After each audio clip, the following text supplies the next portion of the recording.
Rutherford alpha scattering experiment. The credit for the discovery of nucleus of an atom goes to a British physicist, Lord Ernest Rutherford.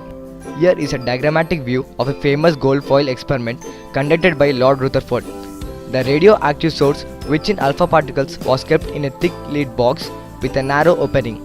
The alpha particles within find to a narrow being by passing them through a lead sheet with a slit. An extremely thin foil of gold was invaded with these fast moving alpha particles. These scattered alpha particles were detected using a rotatable detector, which has a microscope and a screen coated with zinc sulfide.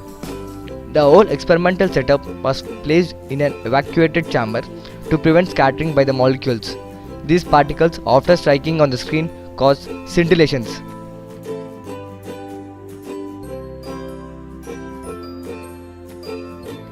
Based on the observations, Lord Rutherford deduced these conclusions. As most of the alpha particles pass through the gold foil without any deflection, most of the space within the atoms is empty.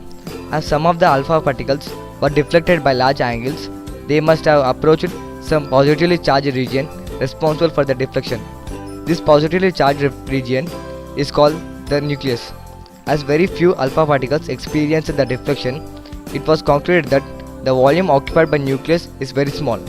Since alpha particles, which are comparatively denser, were deflected by the nucleus, it shows that almost the complete mass of the atom must be within the nucleus.